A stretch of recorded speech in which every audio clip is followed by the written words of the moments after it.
Assalamualaikum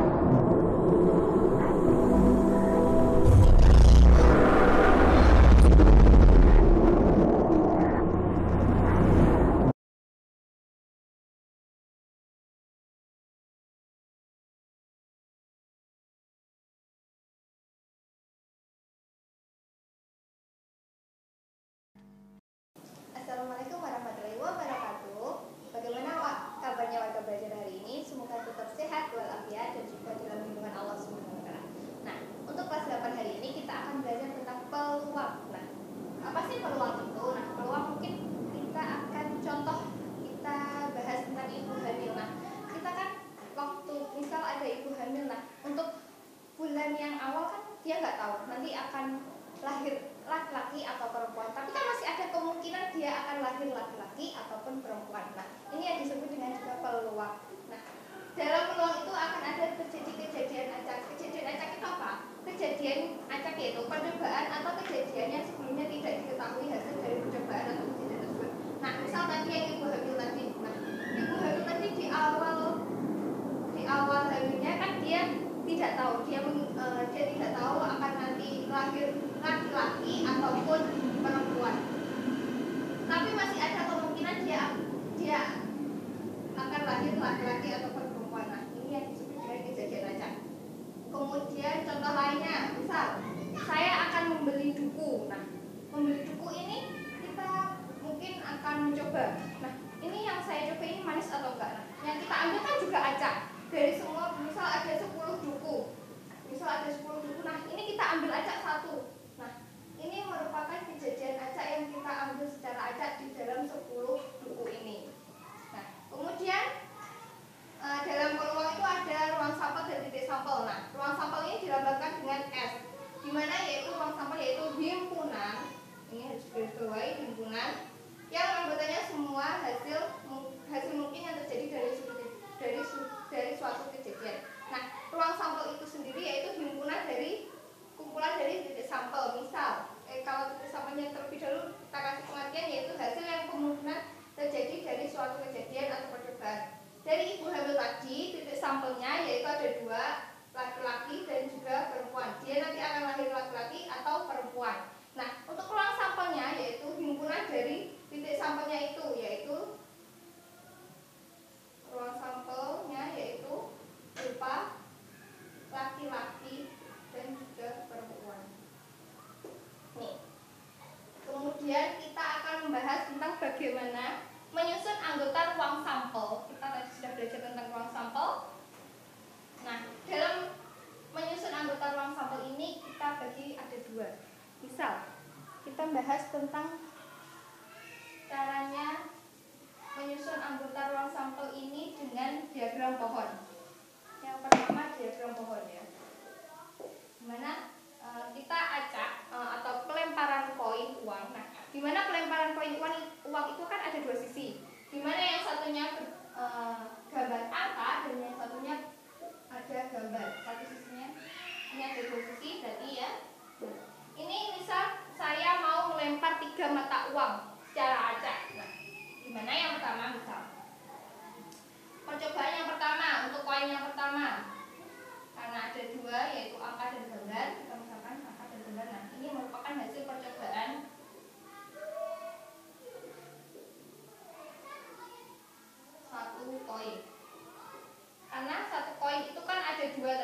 yang kedua juga pasti sama, yaitu dua sisi angka dan juga gambar.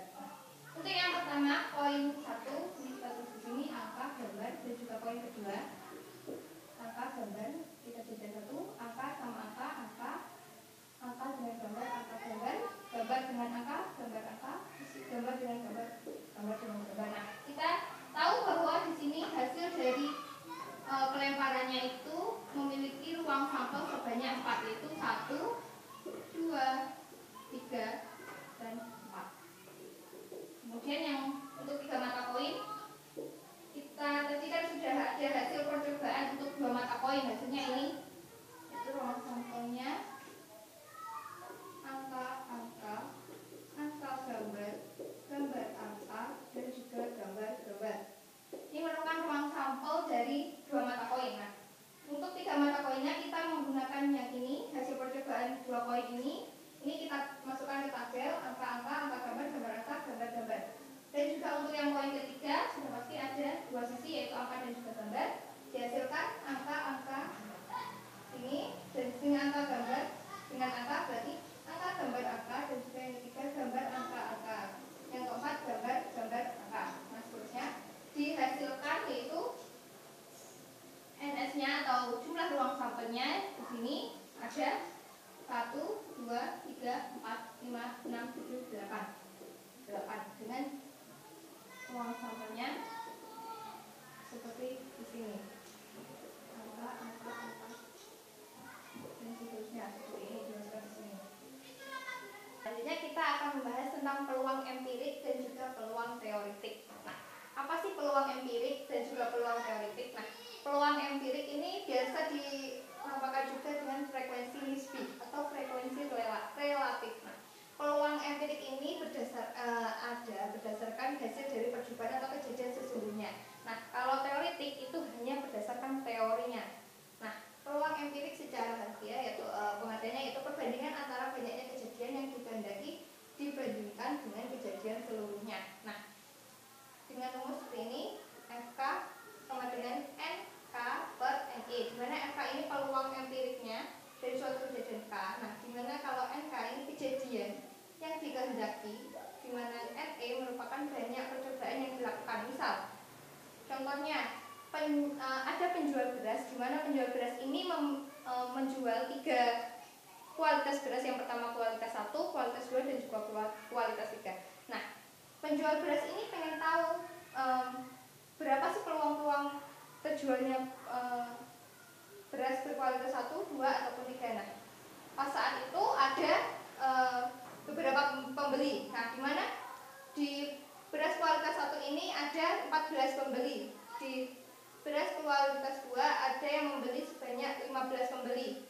Dan juga yang ketiga yaitu 16 pembeli. Di mana semua kejadian ini sejumlah 45 kejadian. Di mana dibagi tadi beras kualitas 1 ada 14 pembeli dan seterusnya. Nah, gimana kita tahu peluang empiriknya beras kualitas 1 itu peluangnya berapa sih untuk terjual? Nah, kita pakai rumus ini yaitu misal dari F untuk beras kualitas 1, di mana NK ini kejadiannya ada 14 pembeli, masukkan 14 per dari semua kejadiannya 45. Nah, ini untuk peluang empirik beras kedua, kualitas kedua, yaitu sebanyak 15 per 45 atau 1 per 3. Untuk peluang beras kualitas ketiga ini sebanyak 16 per 45. Ini merupakan hasil dari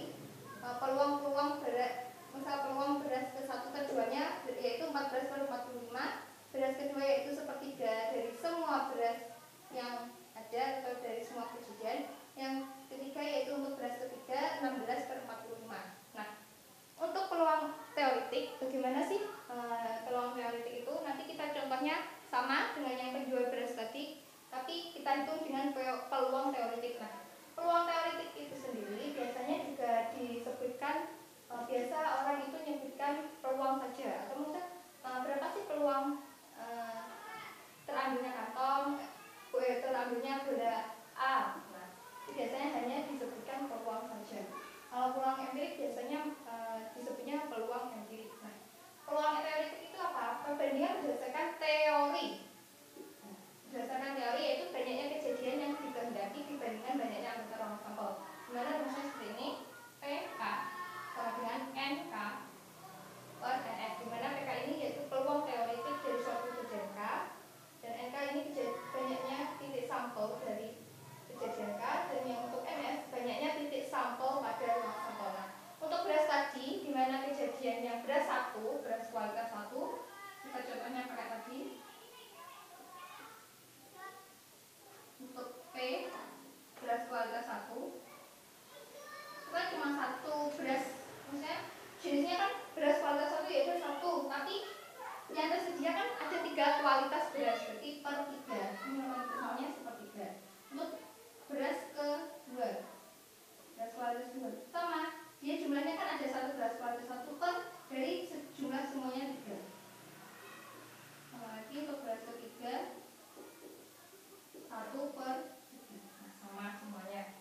Peluangnya dia memiliki peluang yang sama.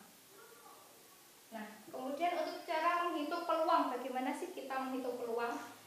Contohnya, Doni membeli sekantong bola yang berisi 15 bola merah, 5 bola biru, 15 bola merah, 5 bola biru, dan juga 10 bola hijau. Nah, ini kita ambil secara acak. Nah, peluang terambilnya bola biru itu ada berapa sih? Nah, misalkan di sini diketahui bahwa ada berapa bola? 15, 5 sama 10, keseluruhan bolanya ada 30 bola. Nah, untuk yang A, bola biru, berapa sih peluang terambilnya bola biru? Nah, tadi kita lihat peluang bola biru ada di sini, ada 5 bola biru. Di P 5 berarti 5 per dari keseluruhan bola yang ada yaitu per 30, berarti 1 per 6 untuk yang A. Untuk yang kedua, bola biru atau hijau, ini harus digarisbawahi lagi, atau hijau, berarti mungkin terambilnya bola biru atau hijau. Nanti kan secara acak bisa ataupun kedua-duanya. Nanti untuk penghitungannya kita tambah. Misal berarti untuk B-nya peluang biru atau hijau. Biru atau hijau. Nah, untuk peluang birunya, bola birunya tadi ada 5, berarti 5 ditambah hijaunya ada 10 tambah 10 per keseluruhannya yaitu 30, berarti 15 per 30 sama dengan 1 per 2. Untuk yang ketiga, peluang bola bukan biru. Nah, tadi kan ada 30 bola, di mana bola merahnya ada 15, biru 5, dan juga bolanya hijau 10. Nah, di sini kan yang dipertanyakan bola bukan biru. Nah, kita cari dulu biru, berarti kan birunya ini 5. Nah, yang bukan biru apa aja? Merah dan juga hijau. Merahnya ini ada 15 dan juga hijaunya 10, berarti kita jumlahkan 15 tambah 10 yaitu 25. Di sini bukan biru, yaitu peluang hijau dan juga merah. Nanti peluangnya akan hijau atau merah yaitu 25 per 30 atau 5 per 6.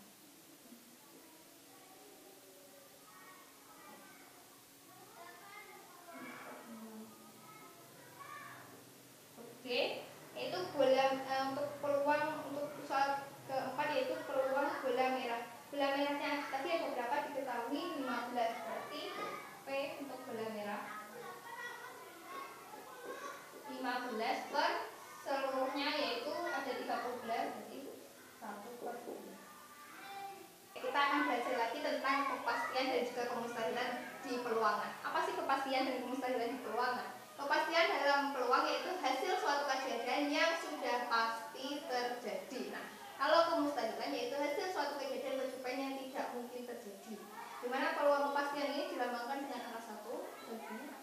Kepastian yaitu peluang pasti akan terjadi. Berarti satu, misal saya ambil bola merah, saya punya sekantong bola merah. Nah, apa yang saya ambil sudah pasti akan peluangnya sudah pasti akan merah. Nah, ini merupakan suatu kejadian peluang kepastian. Sedangkan peluang kemustahilan 0 atau dinamakan dengan PK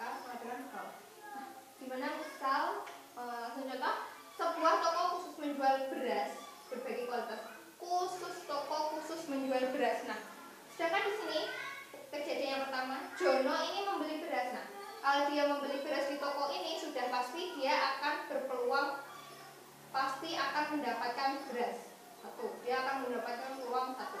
Nah, kalau dari ke sebuah toko itu, ke sebuah toko yang khusus beras, dia mau membeli jeruk, sudah pasti dia tidak akan mendapatkan jeruknya. Nah, itu peluangnya yaitu sudah pasti nol, karena dia sudah pasti tidak akan mendapatkan jeruk di toko yang khusus beras. Nah, untuk kepastian dan kemustahilan dan juga peluang ini bisa dilambangkan atau bisa dinyatakan dalam bentuk garis bilangan, di mana 0 ini merupakan nilai suatu kemustahilan, di mana tadi mulai dari peluang kemustahilan yaitu 0, dan juga di sini 1 yaitu peluang sudah pasti akan mendapatkan atau sudah peluang kepastian di sini 1. Nah, di mana letak peluang yaitu antara 0 sampai 1. Nah, di sini merupakan daerah peluang. Kita bisa dilambangkan seperti ini. Ini merupakan peluang, yaitu peluangnya antara 0 sampai dengan 1. Kalau sudah 0 berarti dia dinyatakan mustahil, peluang yang mustahil, dan juga yang ini 1 ini disebut juga peluang kepastian yang sudah pasti akan mendapatkan 1 tadi. Nah, untuk frekuensi harapan yaitu harapan banyaknya terjadi. Harapan banyaknya terjadi suatu kejadian dari suatu percobaan berdasarkan peluang. Ini rumusnya seperti ini. FH sama dengan FH dari suatu kejadian K sama dengan peluang dari sebuah kejadian K dan juga dikalikan banyaknya percobaan. Misal contohnya, berapa frekuensi harapan munculnya angka pada pelemparan koin uang sebanyak 60 kali. Nah, tadi dimana kalau kita melempar koin sudah pasti ada dua sisi, yaitu angka dan juga gambar. Nah, yang dicari ini kan munculnya peluang angka, berarti peluang angkanya koin yaitu 1 per ruang sampelnya yaitu ada 2, berarti per 2 setengah. Nah, untuk frekuensi harapannya yang ditanyakan yaitu frekuensi harapannya sebanyak 60 kali, berarti FH K, peluang angkanya dikali sebanyak percobaannya yaitu sebanyak 60 kali, berarti setengah dikali 60 sama dengan 30. Baik, pembelajaran kita tentang peluang tadi sudah. Terima kasih